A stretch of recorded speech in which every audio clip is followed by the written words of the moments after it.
देखिए, last lectures में हमने मराठा शक्ति के बारे में पढ़ा और उसमें पढ़ा कि मराठा जो है शक्ति कैसे जो है औरंगज़ेब के ज़माने में उभर के सामने आई। ठीक है। और मराठा पावर एक शक्तिशाली राज्य बना फिर पेशवाओं के ज़माने में। ठीक है। सबसे पहले ये देखते हैं कि शुरुआत कहाँ से हुई। तो शिवाजी ने सोचा था सबसे पहले कि एक मराठा स्टेट हो, वो भी अपना इंडिपेंडेंट। ठीक है। और उनके फादर थे शाहजी भोसले, उनकी माता जी जीजाबाई थी। ठीक है। तो शाहजी भोसले जो है के लड़के छत्रपति शिवाजी थे और 1627 से 80 तक इनका जो है लाइफ टाइम थी। 1627 में इनकी बर्थ है, 1680 में इनकी डेथ है। ठीक है। तो छत्रपति शिवाजी के बारे में तो मॉडर्न मिडिवल हिस्ट्री में हम लोग देखते हैं, जब औरंगज़ेब को पढ़ते हैं तो साथ साथ इनको पढ़ते हैं। फिर इसके बाद देखिए, जब छत्रपति शिवाजी की डेथ हुई, अच्छा, इनका जो है राज्याभिषेक 1974 में हुआ था, रायगढ़ में हुआ था। रायगढ़ इनकी राजधानी हुआ करती थी।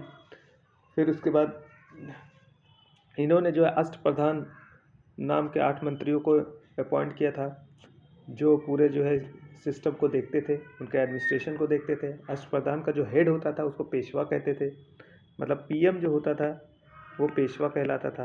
ठीक है। तो पेशवा का मामला भी आएगा। तो इस तरह से शिवाजी ने अपना जो है पूरा एडमिनिस्ट्रेशन चलाया था। और चौथ और सरदेसाई, चौथ जो है ये टैक्स था, है ना, लैंड टैक्स था। जिन रूलर्स को वो शिवाजी अपने अंडर में करते थे उनसे चौथ वसूलते थे। सरदेसाई भी एक था टैक्स। ठीक है। 2 तरह का टैक्स लेते थे, सरदेसाई और चौथ। तो शिवाजी का जो है वो राज्याभिषेक 1974 में हुआ और रायगढ़ में हुआ। ठीक है। छत्रपति शिवाजी की 3 पत्नियां थीं, साईबाई, सोहराबाई और पुतलीबाई। छत्रपति शिवाजी की जब डेथ हुई तो पुतलीबाई ने जो सती हो गई, और साईबाई जो थी, इनके पुत्र संभाजी, इनसे शिवाजी से पटरी नहीं खाती थी। शिवाजी ने इनको जो जेल में रखा हुआ था। सोहराबाई के पुत्र राजा राम, ये इनके जो बड़े चहीते थे। छत्रपति शिवाजी ने जो इच्छा जाहिर की थी तो सोहराबाई को उन्होंने राजमाता बनाया था। कब? जब उनका राज्याभिषेक हुआ था। और इनके लड़के राजा राम जो है छत्रपति शिवाजी के बाद क्या बने? ये बने आपके जो है मराठों के शासक। ठीक है। इसके बाद देखिए, संभाजी जो है जेल में थे, लेकिन उन्होंने अपनी तरफ जो है सेनापतियों को मिला लिया। और फिर क्या किया, संभाजी ने राजा राम और सोहराबाई दोनों को गिरफ्तार करके जेल में डाला और संभाजी खुद जो है मराठों के शासक बन गए। तो इस तरह से संभाजी ने सोहराबाई और राजा राम को जो है जेल में डाला और संभाजी खुद शासक बन गए। संभाजी जब शासक बने तो इन्होंने जो है अपना जो पेशवा था वो नियुक्त किया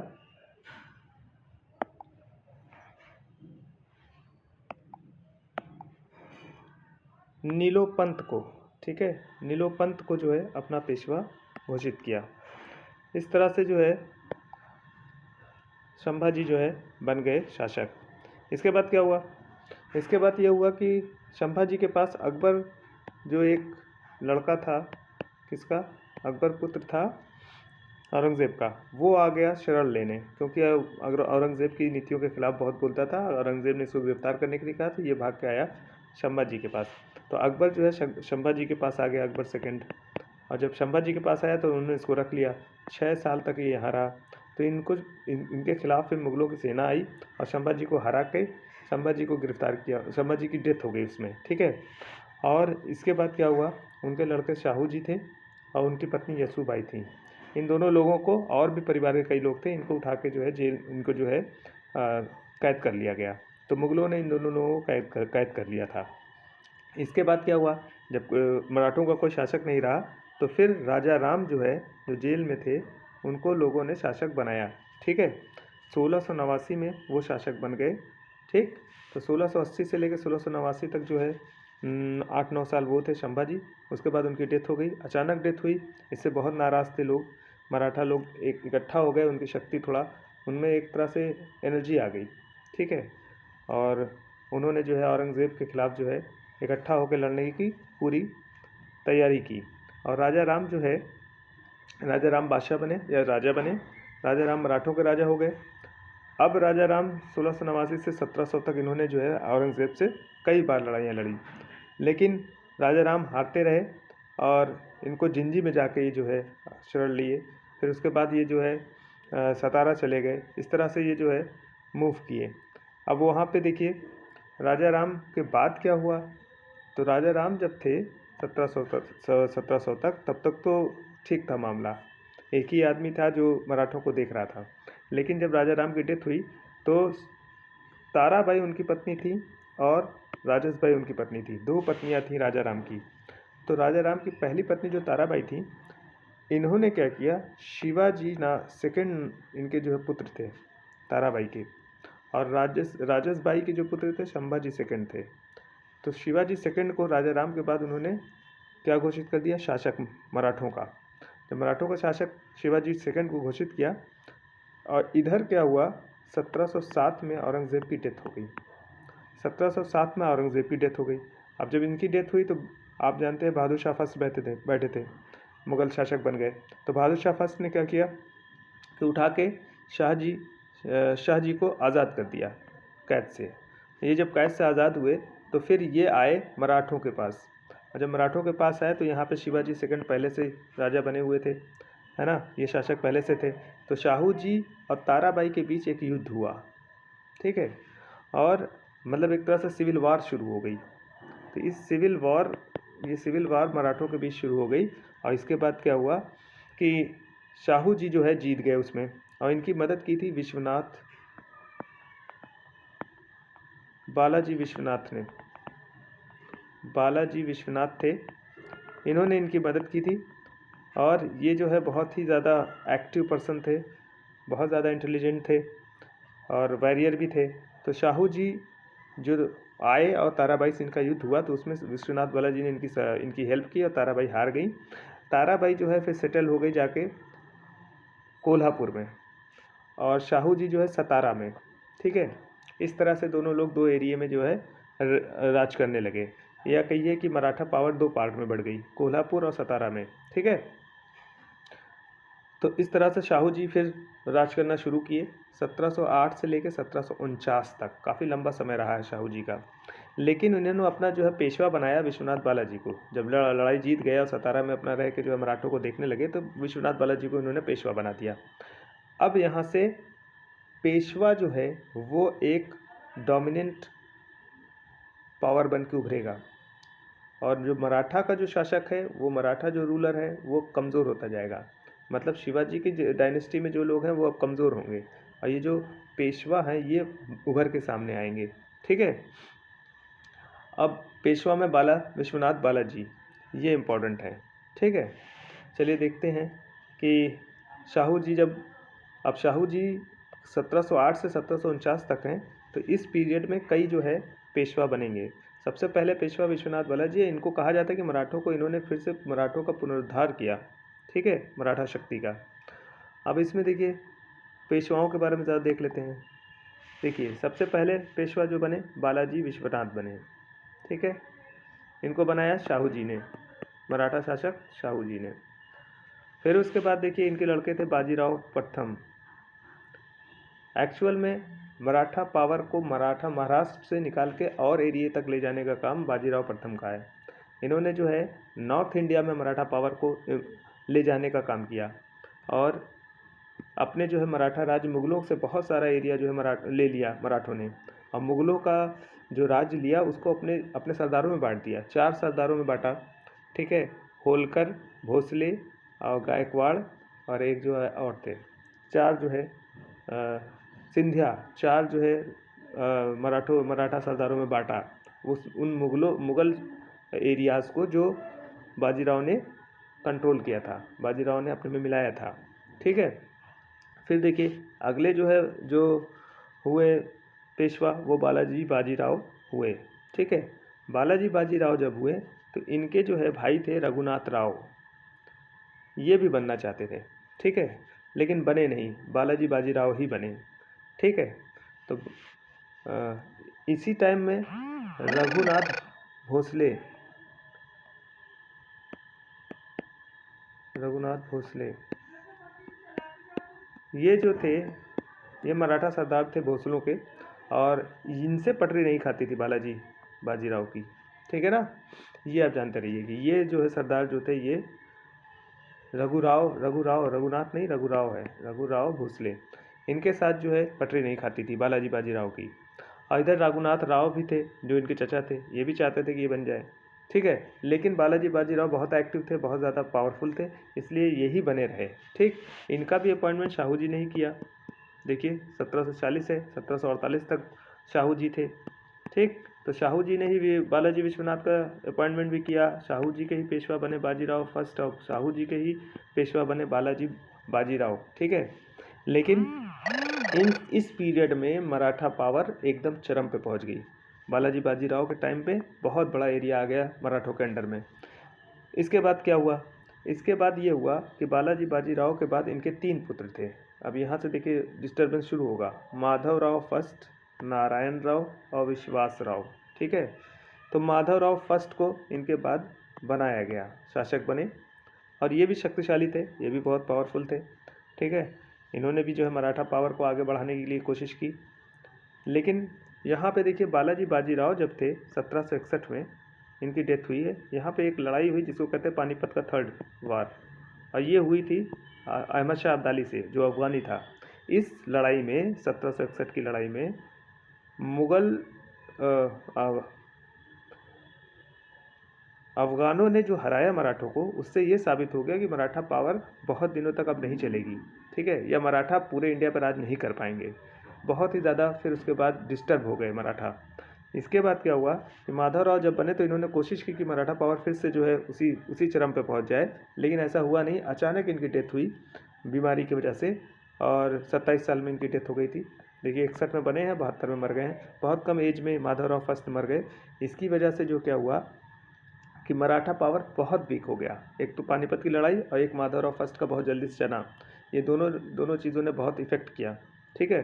फिर इसके बाद नारायण राव को बनाया लोगों ने, ठीक है। नारायण राव को जब बनाया तो नारायण राव बहुत कमज़ोर थे, बहुत ज़्यादा वीक रूलर थे, बहुत छोटे भी थे। तो नारायण राव को उनके चचा ने जो है मारा, चाचा थे रघुनाथ राव, इन्होंने मरवा दिया, ठीक है। और खुद बन गए क्या, खुद बन गए पेशवा। ये सब पेशवा का है, तो रघुनाथ राव 6ठे पेशवा बन गए। देखिए 5वें जो है नारायण राव हैं, इसके बाद रघुनाथ राव बन गए, ठीक है। इस तरह से जो है पेशवा बन गए। तो रघुनाथ राव लेकिन ज़्यादा दिन तक तो रहे नहीं, 1773 1774 एक ही साल तक जो है ये राजा बने रहे, ठीक। क्यों एक ही साल तक थे, अब ये वजह है रघुनाथ राव इतनी जल्दी कैसे हट गए। अब देखिए जो रघुनाथ राव चाचा थे नारायण राव के, इनको मार के जो रघुनाथ राव बन गए। लेकिन इस टाइम में एक जो है एक कहिए मराठों का सलाहकार या जो भी कहिए, एक सलाहकार थे, उनका नाम था फडणवीस।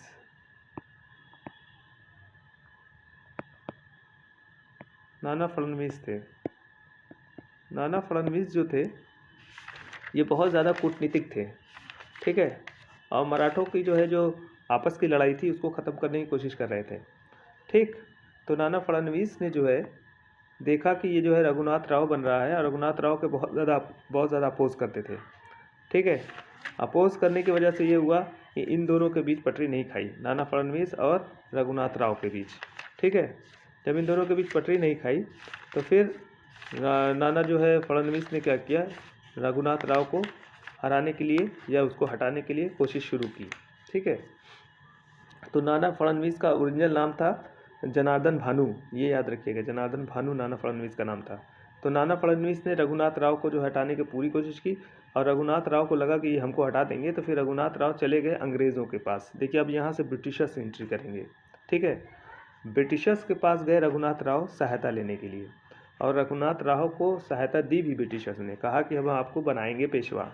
असल में हुआ क्या था, रघुनाथ राव को हटा दिया गया पेशवा पद से, तो ये चले गए कहाँ पे, अंग्रेज़ों की शरण में। फिर देखिए यहीं से अंग्रेज़ों की एंट्री शुरू होती है मराठा पॉलिटिक्स में, ठीक है। तो यहीं से अब फिर शुरू करते हैं जहाँ से हम लोगों ने छोड़ा था।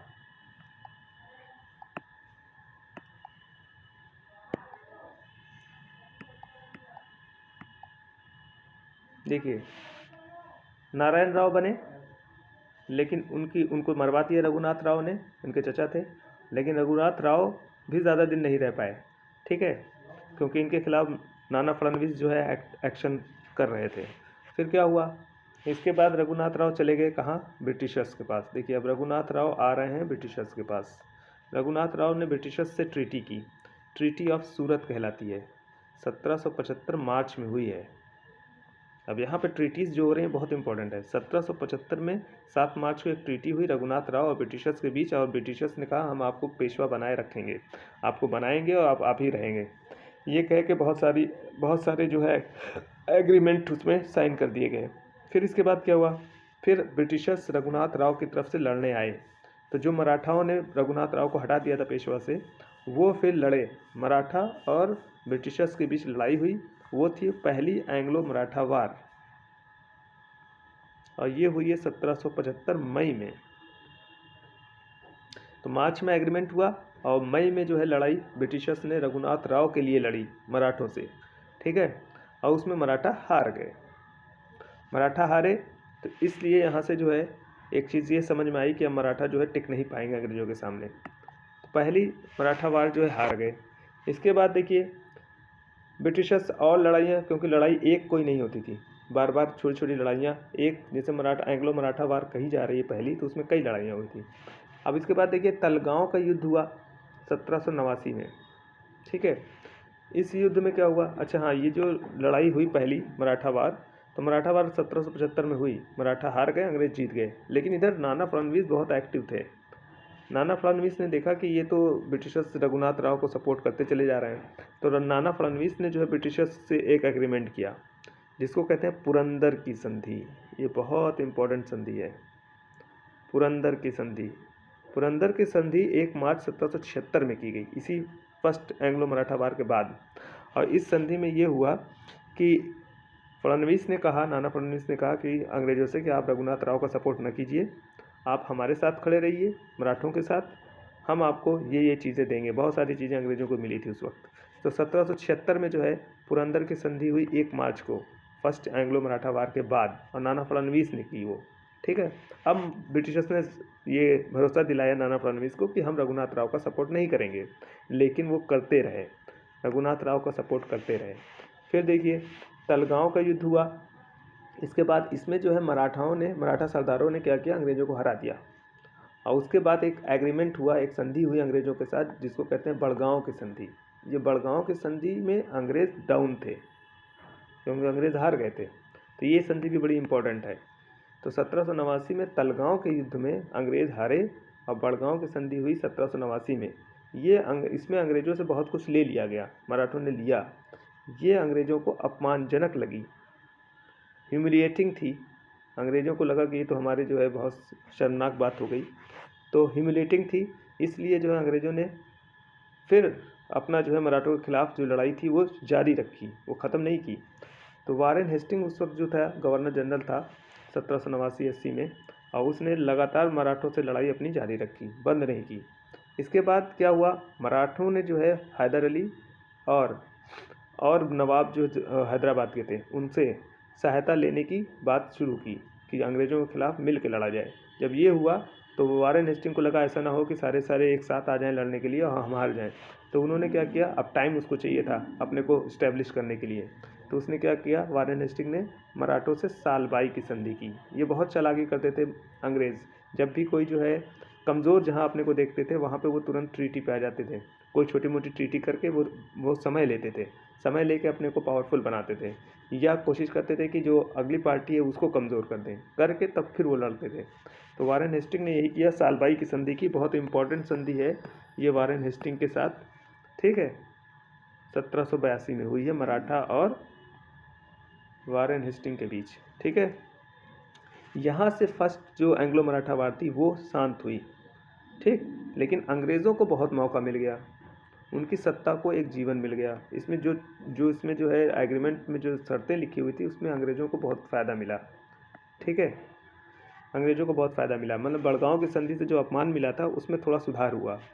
फिर इसके बाद देखिए अब अंग्रेज़ बैठेंगे नहीं, अब अंग्रेज़ों ने जो है सेकंड एंग्लो मराठा वार शुरू की, लेकिन ये बहुत बाद में हुई, ठीक है। हुआ क्या, इसमें सबसे पहले देखिए जो होलकर थे वो पेशवा के खिलाफ खड़े हो गए। पेशवा कौन बने, तो देखिए पेशवा बाजीराव सेकंड बने। जब रघुनाथ राव हटे तो पेशवा कौन बने, तो बाजीराव सेकंड बने। देख लीजिए, जब जो है ये देखिए पाँचवें थे, रघुनाथ छठवां था, ठीक है।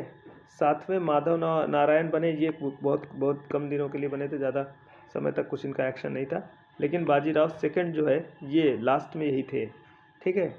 तो लास्ट में इनका देखते हैं बाजीराव सेकंड का। तो अंग्रेज़ों के समय में जब लड़ाई हुई तो बाजीराव सेकंड ही थे।